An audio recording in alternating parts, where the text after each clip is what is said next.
నమస్కారం. జై శ్రీమన్నారాయణ. ఆత్మగౌరవం చూద్దాం. ఒకళ్ళు ఒక ప్రశ్న అడిగారు.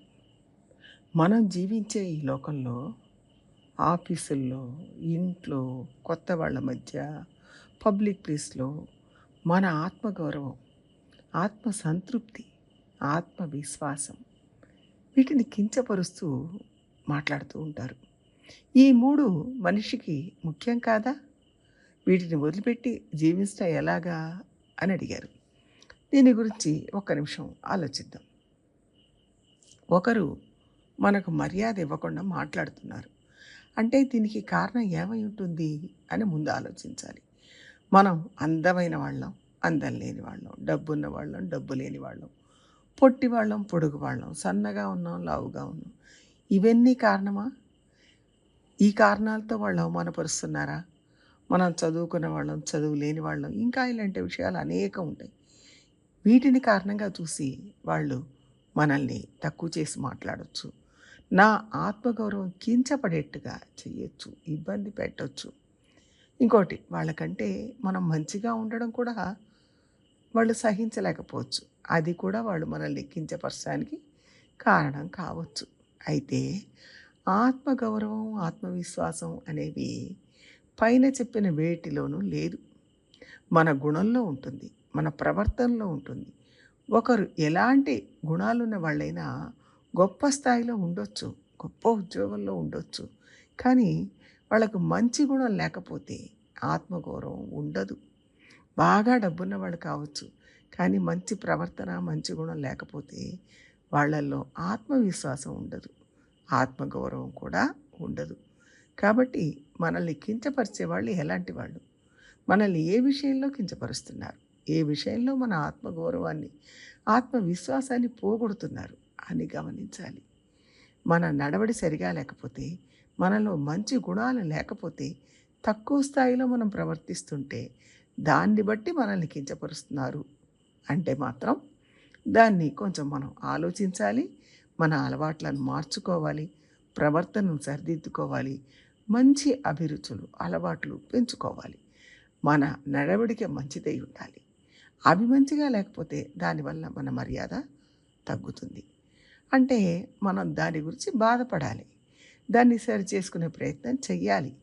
అంతేకాని కులము, పుట్టుక, డబ్బు, చదువు, ఉద్యోగం, అందం వీటి వల్ల ఒకరు మనల్ని తక్కువ చేసి మాట్లాడితే దానికోసం మనమేమీ బాధపడక్కర్లేదు, పట్టించుకోనవసరం లేదు. అది చూసేవాళ్ళ దృష్టి దోషం తప్ప మనం చేయగలిగింది ఏమీ ఉండదు. వాటిని మనం మార్చలేము. మన గుణంలో లోపం ఉంటే దానివల్ల మనల్ని కించపరుస్తున్నారంటే అప్పుడు జాగ్రత్త పడి మన గుణాలను సవరించుకోవచ్చు. తప్పనిసరిగా మనం మంచి గుణాలను అలవర్చుకోవాలి, మంచి నడవడిక కలిగి ఉండాలి. కాబట్టి ఒకళ్ళు మనల్ని కించపరుస్తున్నారంటే ఏ విషయంలో వాళ్ళు కించపరుస్తున్నారు, ఎందుకు కించపరుస్తున్నారు అని ముందు తెలుసుకోవాలి. తర్వాత చింతన చేయాలి. ఒకళ్ళు మనల్ని కించపరుస్తున్నారు కాబట్టి మన మర్యాద తగ్గిపోయింది, మన స్థాయి తగ్గిపోయింది అని మనం భావిస్తున్నాం. కానీ అదంతా ఈ శరీరానికి సంబంధించింది. ఈ శరీరాన్ని వదిలిపెట్టి ఆత్మను చూసామంటే వీళ్ళెవ్వరూ కూడా మన ఆత్మను విమర్శించలేరు. వాళ్ళ నోరు లేవదు. ఆత్మ బలాన్ని పెంచడమే సెల్ఫ్ కాన్ఫిడెన్స్. సెల్ఫ్ అంటే ఏమిటి? శరీరంతో చేరి ఉన్న మనం అనుకుంటున్నాం. పోనీ అలాగే అనుకోండి, తప్పేం లేదు. కానీ అంతకుముందు శరీరం లేనప్పుడు కూడా నేను ఉన్నాను. ఆ నేను అనేది ఆత్మ. సెల్ఫ్ కాన్ఫిడెన్స్ అంటే ఆత్మవిశ్వాసం. ఆత్మగౌరవం, ఆత్మవిశ్వాసం ఉండాలి అంటే మంచి జ్ఞానం ఉండాలి. జ్ఞానం అనగానే పిహెచ్డీలా, ఎంఏలా, ఎంఈడీలా, ఎంఫిలా ఈ డిగ్రీల గురించి కాదు మనం మాట్లాడేది. అలా ఆలోచించొద్దు. ఆత్మజ్ఞానం, పరమాత్మ జ్ఞానం అంటే క్వాలిఫికేషన్స్, సర్టిఫికేట్స్ కావు. ఆ ఆత్మజ్ఞానం, పరమాత్మ జ్ఞానం ఉంటే మనకు తెలియకుండానే ఇతరులు మనల్ని గౌరవిస్తారు. కించపరచాలని ప్రయత్నం చేసినా వాళ్ళకు సాధ్యం కాదు. అది మన గొప్పతనం కాదు, లోపల ఉన్న పరమాత్మ గొప్పతనం. భగవంతుడు తప్పకుండా మనలో మార్పు తీసుకొచ్చి ఇతరులు మనల్ని గౌరవించేట్టుగా చేస్తాడు. అందరిలో పొట్టివాడు అగస్త్యుడు. ఆయనకు లేని గొప్పతనం, ఆయనకు లేని మర్యాద ఎవరికున్నాయి? ఆయన ఒక్కడొస్తే హిమాలయాలే ఒరిగిపోయాయి. వింధ్య పర్వతాలు తలలు ఉంచాయి. మళ్ళీ తల ఎత్తనే లేదు. సముద్రాన్ని అవపోసన పట్టినవాడు. ఆయన ఎత్తు లావు ఆయన గౌరవానికి అడ్డం కాలేదు. అష్టావక్ర అని ఒక జ్ఞాని ఉండేవారు. ఆయన శరీరం అంతా 8 వంకర్లు తిరిగి ఉంటుంది. కానీ ఆయన జ్ఞానం ముందు అందరూ తల వంచారు. ఆయన జ్ఞాన స్వరూపుడు, మంచి ఆత్మవిశ్వాసం గలవాడు. ఆయన ఆత్మజ్ఞానం పరమాత్మ జ్ఞానం తెలిసినవాడు కాబట్టి ఆయనను ఎవరూ కూడా కించపరిచే ప్రయత్నం చేయలేకపోయారు, కించపరచలేదు. మన స్థాయిని పెంచుకోవడం కోసం పరమాత్మ ఏం చేస్తాడో తెలుసా? ఆయన తన మెడలో 5 నీలమణులతో ఉన్న కౌస్తుభాన్ని ధరిస్తాడు. ఆ కౌస్తుభాన్ని 5 నీలమణులతో తయారు చేస్తారు. ఆత్మలైన మనల్ని తన మెడలో ఉన్న ఆ పతకంలో నిలుపుకుంటాడు. ఆత్మలను అంటే మనలని తన హృదయానికి అంత దగ్గరగా ఉంచుకుంటాడు, తనతో సమానంగా ఉంచుకుంటాడు. ఆయన మనకు విలువనిచ్చారు అని తెలుసుకుంటే మన ఆనందానికి అవధులుండవు. ఎంత గొప్పవాడు!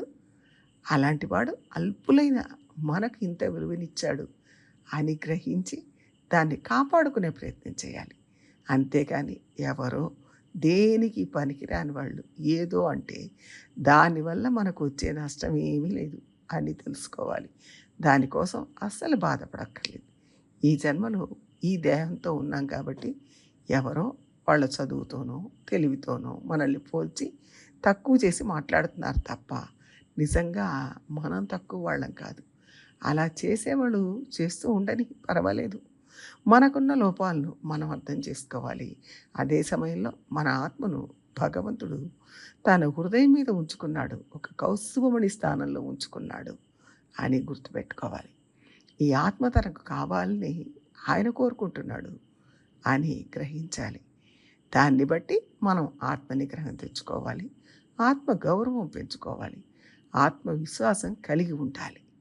అంతటి వాడు మనకు విలువనిచ్చినప్పుడు ఈ లోకంలో దేనికి పనికిరాని వాళ్ళు విలువ ఇస్తే ఎంత, ఇవ్వకపోతే ఎంత? ఇప్పుడు విలువ ఇవ్వలేదు, కించపరుస్తున్నారు. కానీ ఎప్పటికి ఇలా ఉండిపోరు. ఒకరోజు వాస్తవం తెలుసుకుంటే వాళ్ళే విలువనిస్తారు.